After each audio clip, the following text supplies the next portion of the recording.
यथा दृष्टिस्तथा मनः।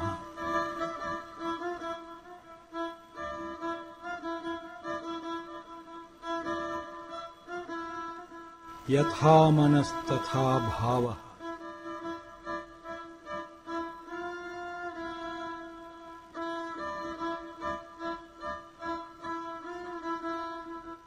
यथा भावस्तथा यत्नः।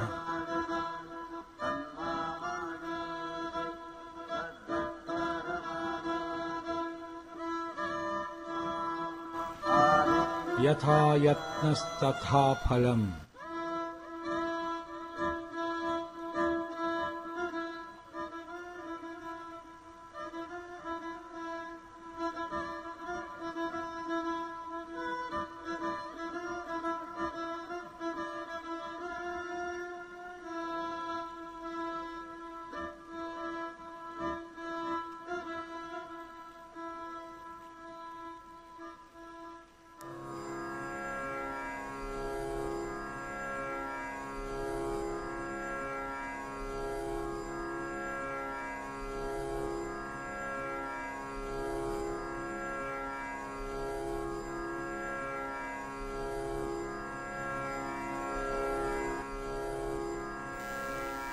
हरिः ॐ। अथ पञ्चमोऽध्यायः। कर्मसन्न्यासयोगः। अर्जुन उवाच सन्न्यासं कर्मणां कृष्ण पुनर्योगं च शंससि यच्छ्रेय एतयोरेकं तन्मे ब्रूहि सुनिश्चितम्। अर्जुन उवाच सन्न्यासं कर्मणां कृष्ण पुनर्योगं च शंससि यच्छ्रेय एतयोरेकं तन्मे ब्रूहि सुनिश्चितम्। श्री भगवान् उवाच सन्न्यासः कर्मयोगश्च निःश्रेयसकरा उभौ तयोस्तु कर्मसन्न्यासात् कर्मयोगो विशिष्यते।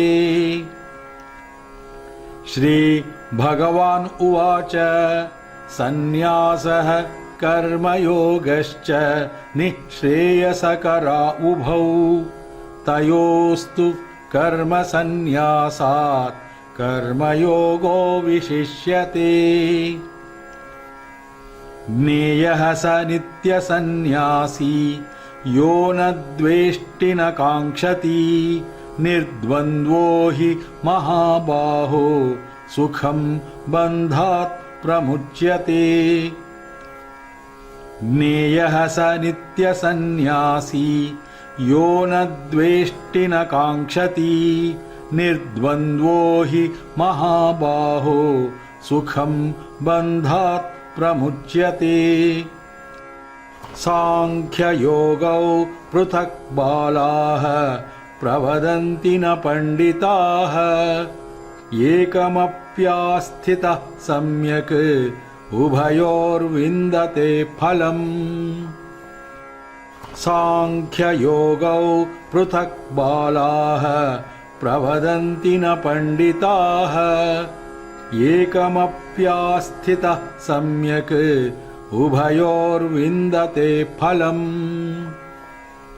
यत् सांख्यैः प्राप्यते स्थानं तद्योगैरपि गम्यते एकं सांख्यं च योगं च यः पश्यति स पश्यति। यत् सांख्यैः प्राप्यते स्थानं तद्योगैरपि गम्यते एकं सांख्यं च योगं च यः पश्यति स पश्यति। सन्न्यासस्तु महाबाहो दुःखमाप्तुमयो गतः योगयुक्तो मुनिर्ब्रह्म न चिरेणाधिगच्छति। सन्न्यासस्तु महाबाहो दुःखमाप्तुमयो गतः योगयुक्तो मुनिर्ब्रह्म न चिरेणाधिगच्छति योगयुक्तो विशुद्धात्मा विजितात्मा जितेन्द्रियः सर्वभूतात्मभूतात्मा कुर्वन्नपि न लिप्यते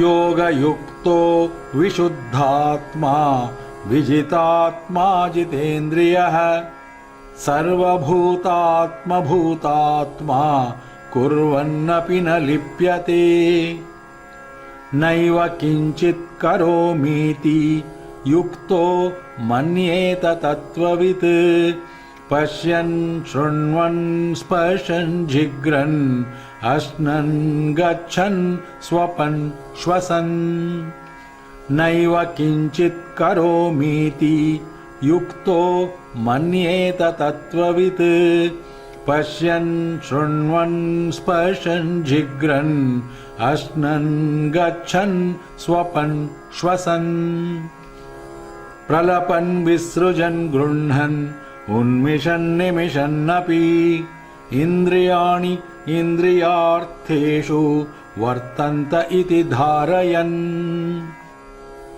प्रलपन् विसृजन् गृह्णन् उन्मिषन् निमिषन्नपि इन्द्रियाणि इन्द्रियार्थेषु वर्तन्त इति धारयन् ब्रह्मण्याधाय कर्माणि सङ्गं त्यक्त्वा करोति यः लिप्यते न स पापेन पद्मपत्रमिव अम्भसा ब्रह्मण्याधाय कर्माणि सङ्गं त्यक्त्वा करोति यः लिप्यते न स पापेन पद्मपत्रमिव अम्भसा कायेन मनसा बुद्ध्या केवलैरिन्द्रियैरपि योगिनः कर्म कुर्वन्ति सङ्गं त्यक्त्वा आत्मशुद्धये कायेन मनसा बुद्ध्या केवलैरिन्द्रियैरपि योगिनः कर्म कुर्वन्ति सङ्गं त्यक्त्वा आत्मशुद्धये युक्तः कर्मफलं त्यक्त्वा शान्तिमाप्नोति नैष्ठिकीम् अयुक्तः कामकारेण फले सक्तो निबध्यते युक्तः कर्मफलं त्यक्त्वा शान्तिमाप्नोति नैष्ठिकीम् अयुक्तः कामकारेण फले सक्तो निबध्यते सर्वकर्माणि मनसा सन्न्यस्यास्ते सुखं वशी नवद्वारे पुरे देहि नैव कुर्वन्न कारयन् सर्वकर्माणि मनसा सन्न्यस्यास्ते सुखं वशी नवद्वारे पुरे देहि नैव कुर्वन्न कारयन्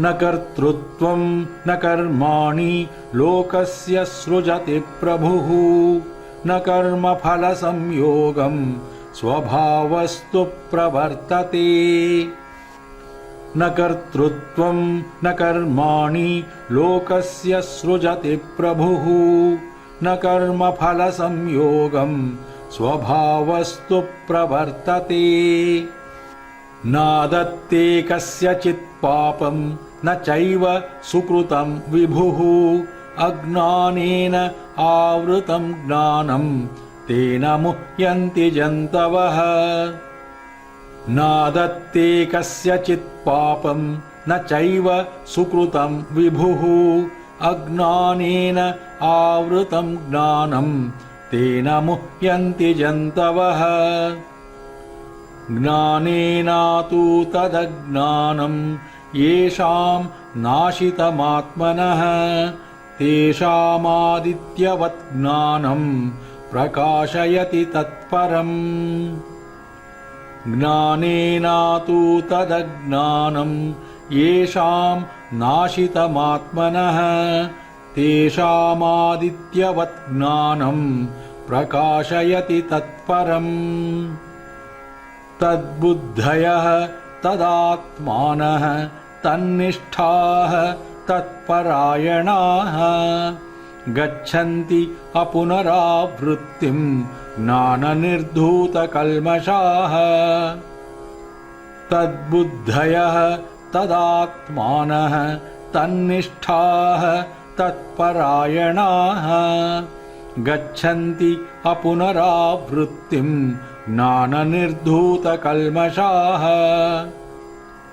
विद्याविनयसम्पन्ने ब्राह्मणे गविहस्तिनि शुनि चैव श्वपाके च पण्डिता समदर्शिनः विद्याविनयसम्पन्ने ब्राह्मणे गविहस्तिनि शुनि चैव श्वपाके च पण्डिता समदर्शिनः इहैव तैर्जितः सर्गः येषां साम्ये स्थितं मनः निर्दोषं हि समं ब्रह्म तस्मात् ब्रह्मणि ते स्थिताः इहैव तैर्जितः सर्गः येषां साम्ये स्थितं मनः निर्दोषं हि समं ब्रह्म तस्मात् ब्रह्मणि ते स्थिताः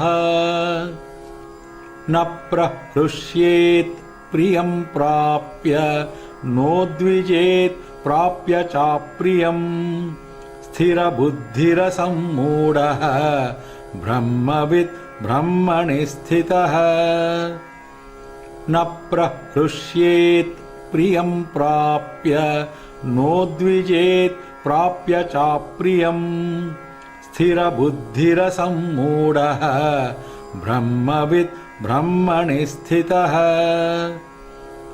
बाह्यस्पर्शेषु असक्तात्मा विन्द्यत्यात्मनि यत्सुखम् स ब्रह्म योगयुक्तात्मा सुखम् अक्षयमश्नुते बाह्यस्पर्शेषु असक्तात्मा विन्द्यत्यात्मनि यत्सुखम् स ब्रह्म योगयुक्तात्मा सुखम् अक्षयमश्नुते ये हि संस्पर्शजा भोगाः दुःखयोनय एव ते आद्यन्तवन्तः कौन्तेय न तेषु रमते बुधः ये हि संस्पर्शजा भोगाः दुःखयोनय एव ते आद्यन्तवन्तः कौन्तेय न तेषु रमते बुधः शक्नोति हैव यः सोढुम् प्राक् शरीरविमोक्षणात् कामक्रोधोद्भवम् वेगम् स युक्तः स सुखी नरः शक्नोति हैव यः सोढुम् प्राक् शरीरविमोक्षणात् कामक्रोधोद्भवम् वेगम् स युक्तः स सुखी नरः योऽन्तः सुखः अन्तरारामः तथान्तर्ज्योतिरेव यः स योगी ब्रह्मनिर्वाणम् ब्रह्मभूतोऽधिगच्छति योऽन्तः सुखः अन्तरारामः तथान्तर्ज्योतिरेव यः स योगी ब्रह्मनिर्वाणम् ब्रह्मभूतोऽधिगच्छति लभन्ते ब्रह्मनिर्वाणम् ऋषयः क्षीणकल्मषाः छिन्नद्वैधा यतात्मानः सर्वभूतहिते रताः लभन्ते ब्रह्मनिर्वाणम् ऋषयः क्षीणकल्मषाः छिन्नद्वैधा यतात्मानः सर्वभूतहिते रताः कामक्रोधवियुक्तानां यतीनां यतचेतसाम् अभितो ब्रह्मनिर्वाणम् वर्तते विदितात्मनाम् कामक्रोधवियुक्तानां यतीनां यतचेतसाम् अभितो ब्रह्मनिर्वाणं वर्तते विदितात्मनाम् स्पर्शान् कृत्वा बहिर्बाह्यान् चक्षुश्चैवान्तरे भ्रुवोः प्राणापानौ समौ कृत्वा नासाभ्यन्तरचारिणौ स्पर्शान् कृत्वा बहिर्बाह्यान् चक्षुश्चैवान्तरे भ्रुवोः प्राणापानौ समौ कृत्वा नासाभ्यन्तरचारिणौ यतेन्द्रियमनोबुद्धिः मुनिर्मोक्षपरायणः विगतेच्छाभयक्रोधः यः सदा मुक्त एव सः यतेन्द्रियमनोबुद्धिः मुनिर्मोक्षपरायणः विगतेच्छाभयक्रोधः यः सदा मुक्त एव सः भोक्तारं यज्ञतपसां सर्वलोकमहेश्वरं सुहृदं सर्वभूतानां ज्ञात्वा मां शान्तिमृच्छति भोक्तारं यज्ञतपसां सर्वलोकमहेश्वरं सुहृदं सर्वभूतानां ज्ञात्वा मां शान्तिमृच्छति। ॐ तत्सदिति श्रीमद्भगवद्गीतासु उपनिषत्सु ब्रह्मविद्यायां योगशास्त्रे श्रीकृष्णार्जुनसंवादे कर्मसन्न्यासयोगो नाम पञ्चमोऽध्यायः। हरिः ॐ।